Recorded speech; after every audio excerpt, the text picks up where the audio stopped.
SIR के मामले में आज सुप्रीम कोर्ट ने 8 सितंबर को डेट रखी है। एसआईआर के मामले में बहुत सारी समस्याएं आज कोर्ट के सामने रखी गई। करीबन 85,000 वोटर्स के नाम जो है ईसीआई की तरफ से हुआ कि उनकी तरफ से ऑब्जेक्शन आए हैं।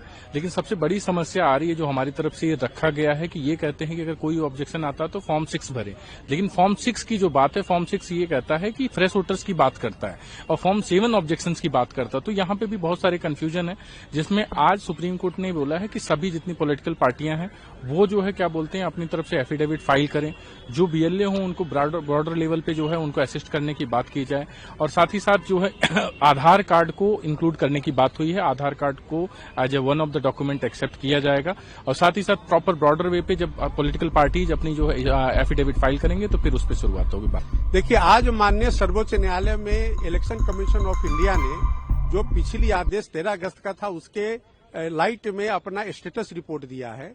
आज माननीय सर्वोच्च न्यायालय का जो डायरेक्शन आया है वो ये कहा गया है कि जो 12 रजिस्टर्ड पॉलिटिकल पार्टी जो बिहार में है नेशनल और रीजनल लेवल का, उनको भी डायरेक्शन दिया गया है कि वो अपने बीएलओ के थ्रू जो जिन लोगों का नाम एक्सक्लूड कर दिया गया, जो नए वोटर जुटना चाहते हैं, तो बीएलओ को इंस्ट्रक्शंस करें कि वो कोऑपरेट करे इलेक्शन कमीशन को, ताकि इस काम को जल्दी से जल्द समय में किया जा सके, और किसी का ऑब्जेक्शन है उसको भी फाइल करने में असिस्ट करे। तो ऑनलाइन फाइलिंग का भी आज आदेश दिया गया है। ये भी कहा गया है कि जो 11 डॉक्यूमेंट्स स्टैट्यूटरी फॉर्म में है उसके अलावा जो आधार कार्ड है उसको भी कंसीडर कर सकती है इलेक्शन कमीशन। मैं आपको बताऊं कि 10 जुलाई का जो माननीय सर्वोच्च न्यायालय का इंटरिम ऑर्डर था उसमें भी इसकी चर्चा थी, आधार कार्ड को कंसीडर करने का।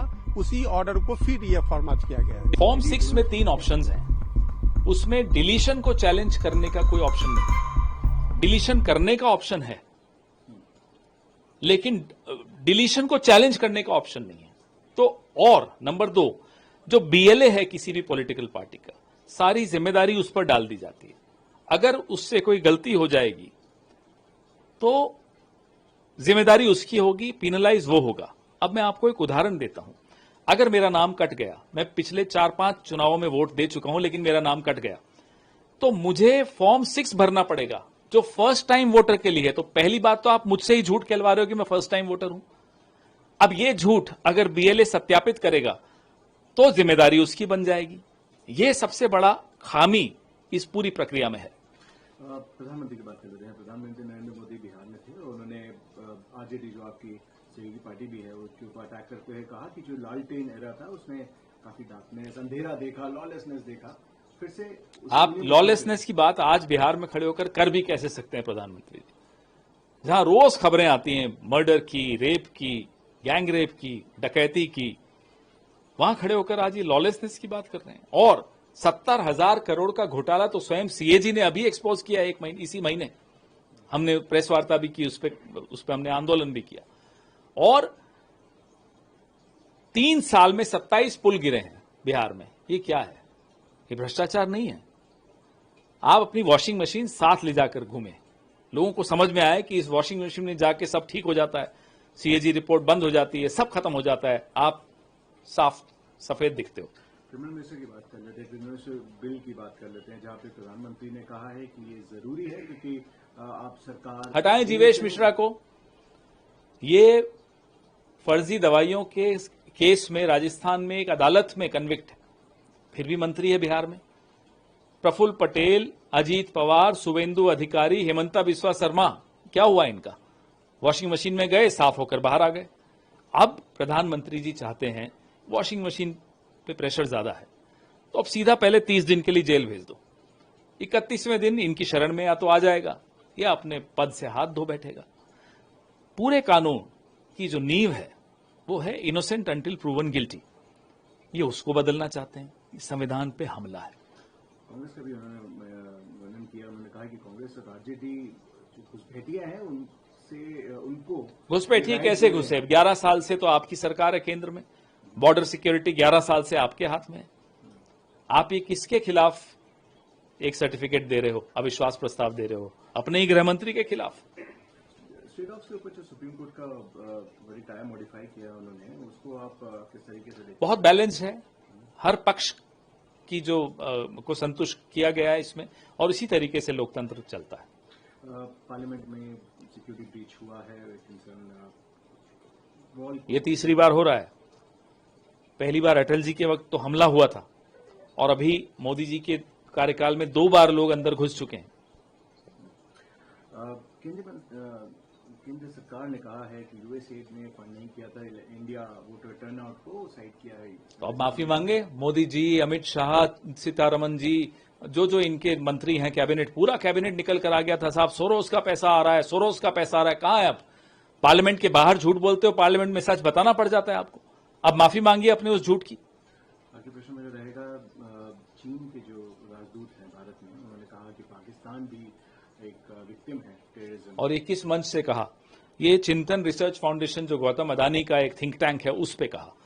किसी मंत्री ने जवाब नहीं दिया। भारत सरकार चुप है, विदेश मंत्रालय चुप है। क्या आप मानते हैं, क्या अदानी जी मानते हैं, क्या मोदी जी मानते हैं कि पाकिस्तान खुद एक आतंक का शिकार होता है? पाकिस्तान के आतंकियों ने पहलगाम पे हमला किया, अभी 4 महीने भी नहीं हुए हैं और इतनी जल्दी क्लीन चिट पाकिस्तान को दिलवा दी इन्होंने। पूरे बिहार में जब तेजस्वी जी और राहुल जी की यात्रा चल रही है, उसके बाद हर लोग ये नहीं कह रहे प्रधानमंत्री जी आ रहे हैं, लोग कह रहे हैं जुमला जी आ रहे हैं। तो ये अपने आप में एक संदेश है। मैं समझता हूं जाना आना चुनाव नतीजों के बाद भी जारी रखेंगे प्रधानमंत्री जी कि अगर सरकार हमारी बन गई तो ये ना कि नजर फेर लें।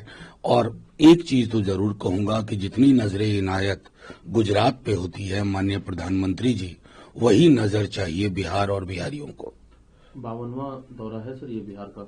हाँ, कोई गिन रहा है, बार बार मुझको लग रहा है इस देश में पहली बार हो रहा है कि प्रधानमंत्री जिनका काम है वो देश के प्रधानमंत्री हैं, उनके दौरों की अगर गिनती हो रही है तो इसमें एक और गिनती हो जाए, चुनाव के लिए कितने और बगैर चुनाव के लिए कितने, तो फर्क साफ नजर आ जाएगा। सर जो यात्रा की बात कर रहे हैं, राहुल गांधी कह रहे हैं कि वोट चोरी करके लोकसभा का चुनाव, पिछला लोकसभा का चुनाव जीता गया था, ये भी आरोप उन्होंने लगाया है। देखिए, मैं तो सीधे कह रहा हूं कि अब ये राहुल जी, तेजस्वी जी नहीं कह रहे हैं, चप्पा चप्पा बिहार का बोल रहा है। मतलब ये नारा वोट चोर गद्दी छोड़, ये हर जगह पहुंच गया है। और ये इसका मुझको दुख है कि हमारा चुनाव आयोग जिसका काम था ये संदेश देना कि हम सबके हैं, वो संदेश देने में बार बार वो नाकामयाब हो रहे हैं। वो अंपायर नहीं दिख रहे हैं, खिलाड़ी बन जा रहे हैं।